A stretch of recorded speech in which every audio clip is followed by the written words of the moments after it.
Volume 2, Chapter 12 of the Antiquary. This recording is in the public domain. The Antiquary, by Sir Walter Scott.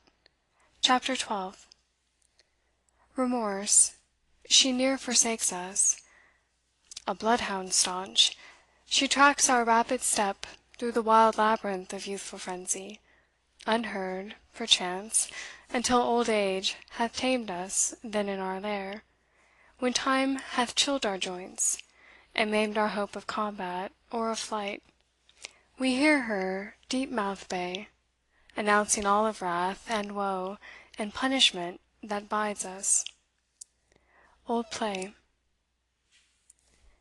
"I need not tell you," said the old woman, addressing the Earl of Glenallan, "that I was the favourite and confidential attendant of Joscelind, Countess of Glenallan, whom God assoilzie." Here she crossed herself.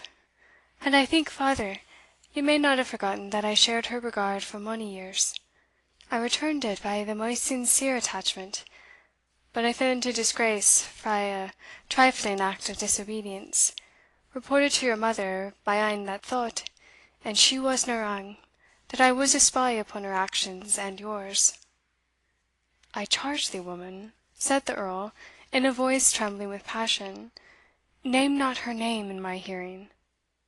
"I must," returned the penitent firmly and calmly, "or how can ye understand me?" The Earl leaned upon one of the wooden chairs of the hut, drew his hat over his face, clenched his hands together, set his teeth like one who summons up courage to undergo a painful operation, and made a signal to her to proceed. "I say, then," she resumed, "and my disgrace with my mistress was chiefly owing to Miss Eveline Neville, then bred up in Glenallan House, as the daughter of a cousin german and intimate friend of your father that was gane. There was muckle mystery in her history, but wha dare to inquire farther than the Countess liked to tell? All in Glenallan House loved Miss Neville, all but twa, your mother and mysell. We baith hated her." "God! For what reason, since a creature so mild, so gentle, so formed to inspire affection, never walked on this wretched world?" "It may hae been sae," rejoined Elspeth, "but your mother hated a' that came of your father's family, a' but himsell. Her reasons related to strife which fell between them soon after her marriage. The particulars are nothing to this purpose. But oh, doubly did she hate Eveline Neville, when she perceived that there was a growing kindness between you and that unfortunate young lady. Ye may mind that the Countess's dislike didna gang farther at first than just showing a' the cauld shouther. At least it wasna seen farther; but at the lang run, it brake out into such downright violence, that Miss Neville was even fain to seek refuge at Knockwinnock Castle with Sir Arthur's lady, who, gane saner, was then with the living." "You rend my heart by recalling these particulars. But go on, and may my present agony be accepted as additional penance for the involuntary crime." "She had been absent some months," continued Elspeth, "when I was ae night watching in my hut the return of my husband from fishing, and shedding in private those bitter tears that my proud spirit wrung frae me whenever I thought on my disgrace. The sneck was drawn, and the Countess, your mother, entered my dwelling. I thought I had seen a spectre, for even in the height of my favour, this was an honour she had never done me, and she looked as pale and ghastly as if she had risen from the grave. She sat down and wrung the drops from her hair and cloak, for the night was drizzling, and her walk had been through the plantations, that were aye loaded with dew. I only mention these things that ye may understand how weel that night lives in my memory. And weel it may. I was surprised to see her, but I durst not speak first, more than if I had seen a phantom. Na, I durst not, my lord, I that I seen mony sights o' terror, and never shook at them. Sae after silence she said, Elspeth Cheyne, for she always gave me my maiden name, are not she the daughter of that Reginald Cheyne, who died to save his master, Lord Glenallan, on the field of Sheriffmuir? And I answered her as proudly as herself nearly, as sure as ye are the daughter of that Earl of Glenallan whom my father saved that day by his own death." Here she made a deep pause. "And what followed? What followed? For heaven's sake, good woman, but why should I use that word? Yet, good or bad, I command you to tell me." "And little I should value earthly command," answered Elspeth, "were there not a voice that has spoken to me sleeping and waking that drives me forward to tell this sad tale. Aweel, my lord, the Countess said to me, My son loves Eveline Neville. They are agreed, they are plighted. Should they have a son, my right over Glenallan merges. I sink from that moment from a countess into a miserable stipendiary dowager. I, who brought lands and vassals, and high blood and ancient fame to my husband, I must cease to be mistress when my son has an heir male. But I care not for that. Had he married any but one of the hated Nevilles, I had been patient. But for them, that they and their descendants should enjoy the right and honours of my ancestors, goes through my heart like a two-edged dirk. And this girl, I detest her." And I answered, for my heart kindled at her words, that her hate was equalled by mine. "Wretch!" exclaimed the Earl, in spite of his determination to preserve silence, "wretched woman! What cause of hate could have arisen from a being so innocent and gentle?" "I hated what my mistress hated, as was the use with the liege vassals of the house of Glenallan. For though, my lord, I married under my degree, yet an ancestor of yours never went to the field of battle, but an ancestor of the frail, demented, auld, useless wretch wha now speaks with you, carried his shield before him. But that was not all," continued the beldam, her earthly and evil passions rekindling as she became heated in her narration, "that was na all. I hated Miss Eveline Neville for her ain sake. I brought her frae England, and during our whole journey she gecked and scorned at my northern speech and habit, as her Southland ladies and kimbers had done at the boarding school, as they ca'd it. And, strange as it may seem, she spoke of an affront offered by a heedless schoolgirl without intention, with a degree of inveteracy which, at such a distance of time, a mortal offence would neither have authorized or excited in any well constituted mind. Yes, she scorned and jested at me, but let them that scorn the tartan fear the dirk." She paused, and then went on. "But I deny not that I hated her mair than she deserved. My mistress, the Countess, persevered and said, Elspeth Cheyne, this unruly boy will marry with the false English blood. Were days as they have been, I could throw her into the massy moor of Glenallan, and fetter him in the keep of Strathbonnel."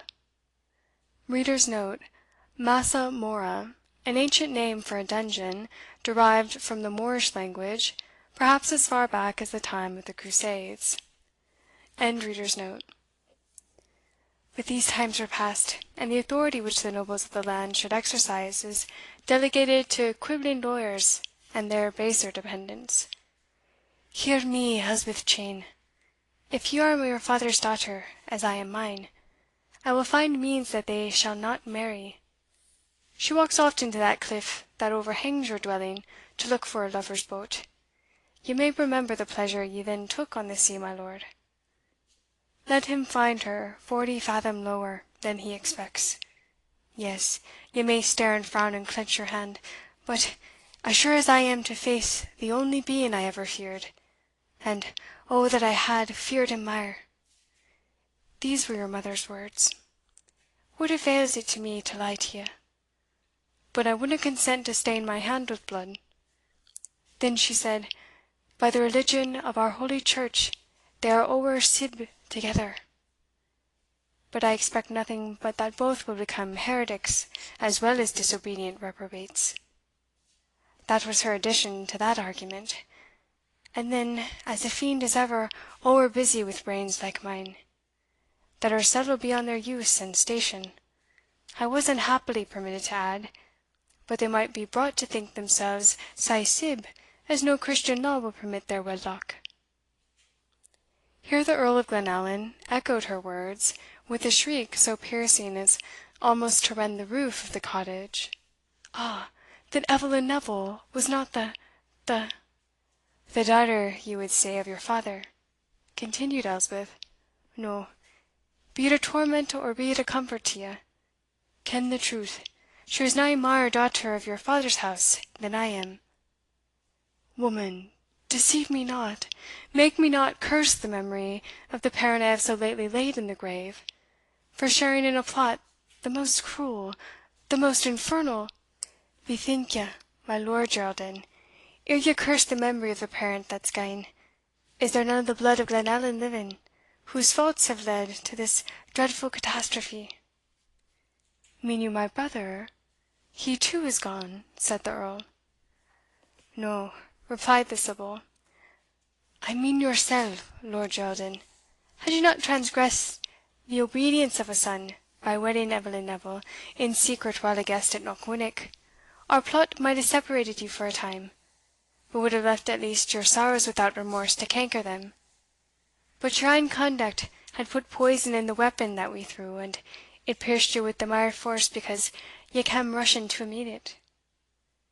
Had your marriage been a proclaimed and acknowledged action, our stratagem to throw an obstacle into your way that couldna be got ower, neither would nor could have been practised against ye." "Great Heaven!" said the unfortunate nobleman, "it is as if a film fell from my obscured eyes. Yes, I now well understand the doubtful hints of consolation thrown out by my wretched mother, tending indirectly to impeach the evidence of the horrors of which her arts had led me to believe myself guilty." "She could not speak mair plainly," answered Elspeth, "without confessing her ain fraud; and she would have submitted to be torn by wild horses rather than unfold what she had done.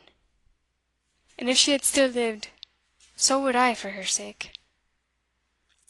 They were stout hearts, the race of Glenallan, male and female, and sae were a' that in old times cried their gathering word of Clochnaben.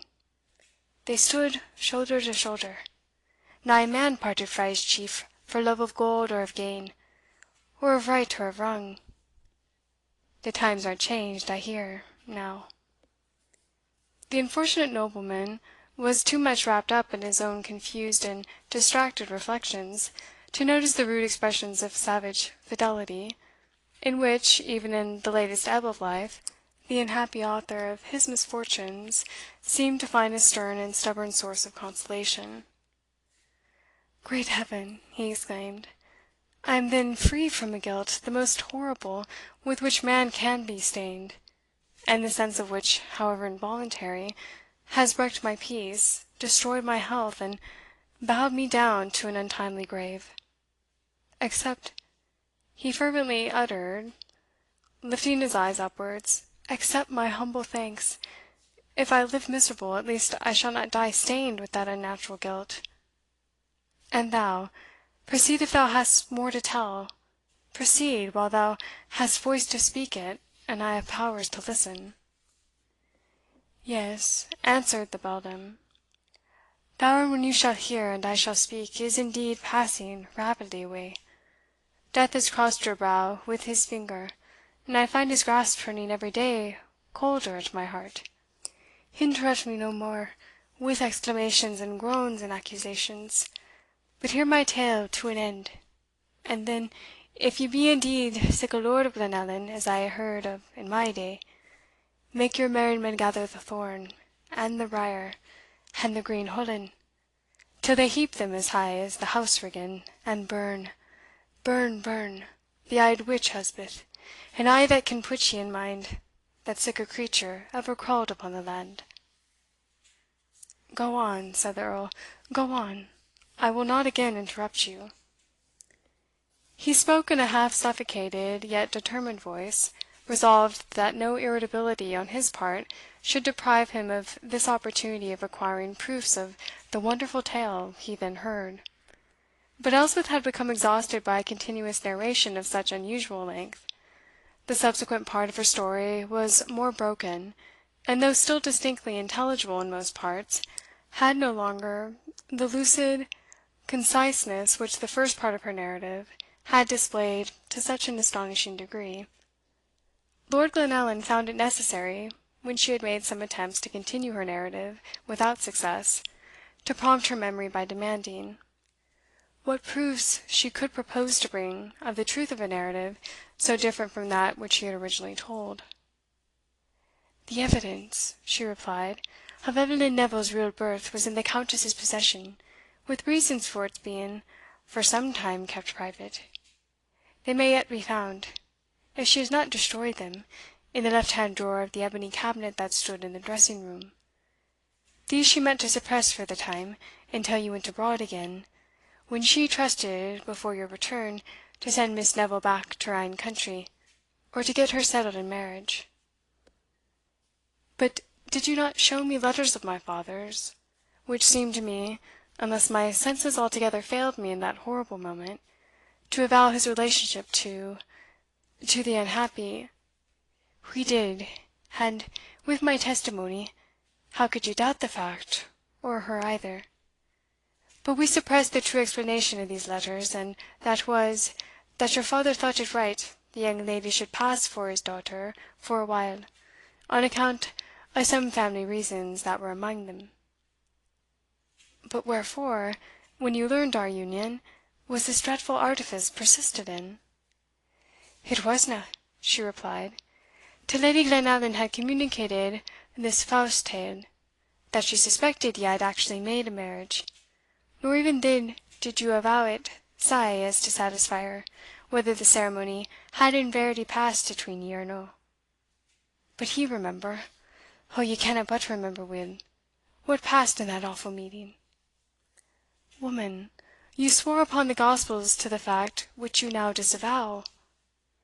"I did, and I would hae taken a yet more holy pledge on it if there had been ane. I would not hae spared the blood of my body, or the guilt of my soul, to serve the house of Glenallan." "Wretch, do you call that horrid perjury, attended with consequences yet more dreadful, do you esteem that a service to the house of your benefactors?" "I served her while I was then the head of Glenallan, as she required me to serve her.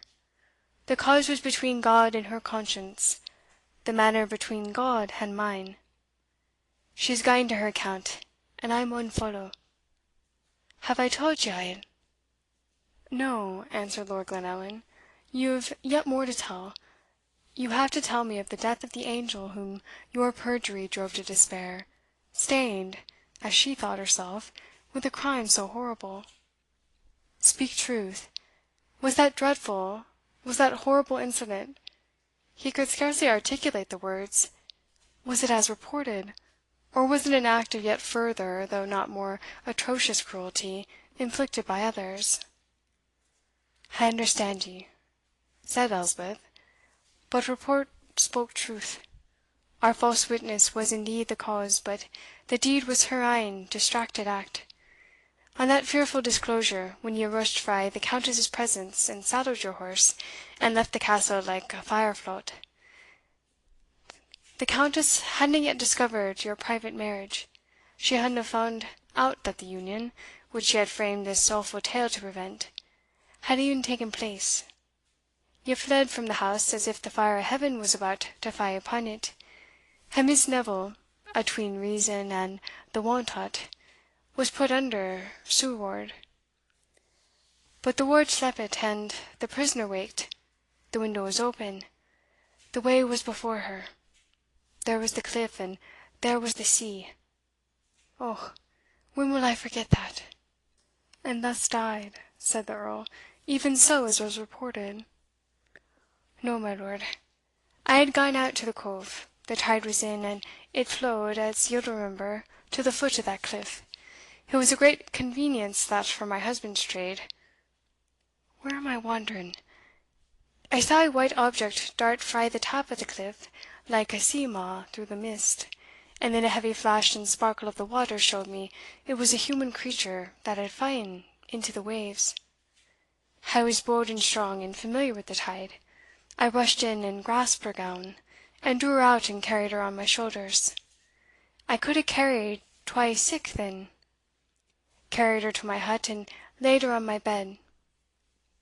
Neighbours came and brought help, but the words she uttered in her ravings, when she got back the use of speech, were such that I was fain to send them away, and get up word to Glenallan House.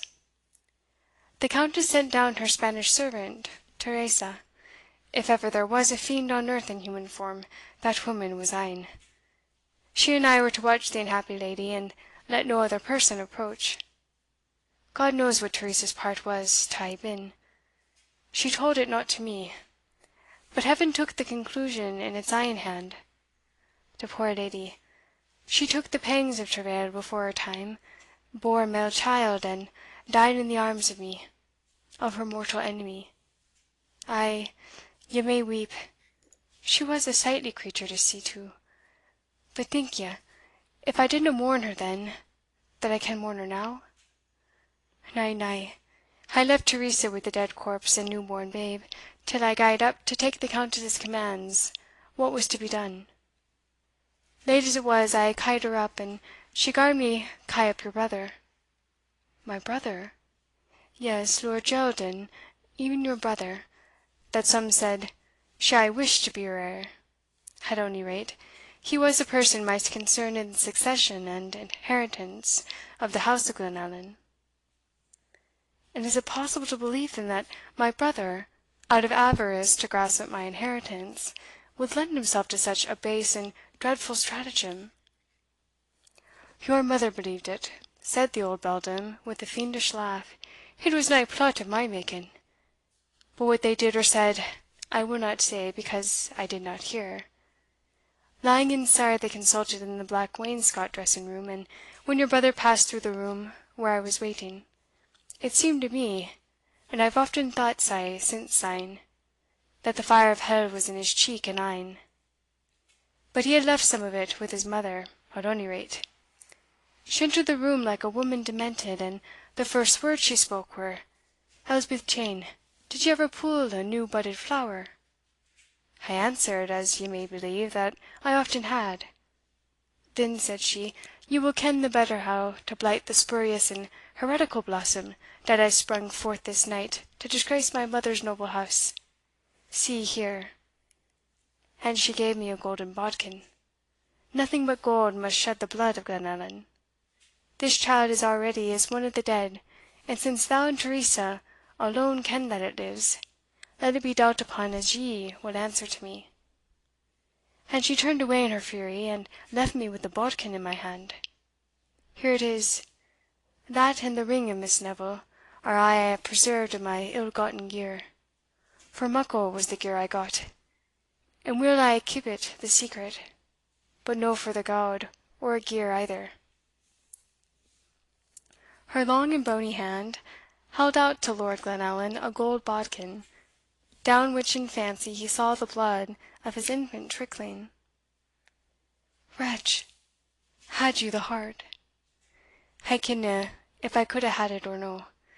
I returned to my cottage without feeling the ground that I trode on, but Teresa and the child were gane. All that was alive was gane, nothing left but the lifeless corpse." "And did you never learn my infant's fate?" "I could but guess. I hae tauld ye your mother's purpose, and I ken'd Teresa was a fiend. She was never mair seen in Scotland, and I have heard that she returned to her ain land. A dark curtain has fa'en over the past, and the few that witnessed ony part of it could only surmise something of seduction and suicide. You yoursell" "I know it all," answered the Earl.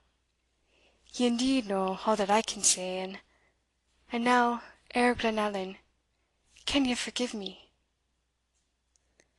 "Ask forgiveness of God, and not of man," said the Earl, turning away. "And how shall I ask it of poor and unstained what is denied to me by a sinner like mysell? If I hae sinned, hae I not suffered? hae I had a day's peace or an hour's rest since these lang wet locks of hair first lay upon my pillow at Craigburnfoot? Has not my house been burned with my bairn in the cradle? Have not my boats been wrecked, when a' the others weathered the gale? Have not a' that were near and dear to me dreed penance for my sin? Has not the fire had its share of them, the winds had their part, the sea had her part, and I," she added, with a lengthened groan, looking first upwards towards heaven, and then bending her eyes on the floor, "O that the earth would take her part, that's been lang wearying to be joined to it!" Lord Glenallan had reached the door of the cottage, but the generosity of his nature did not permit him to leave the unhappy woman in this state of desperate reprobation. "May God forgive thee, wretched woman," he said, "as sincerely as I do.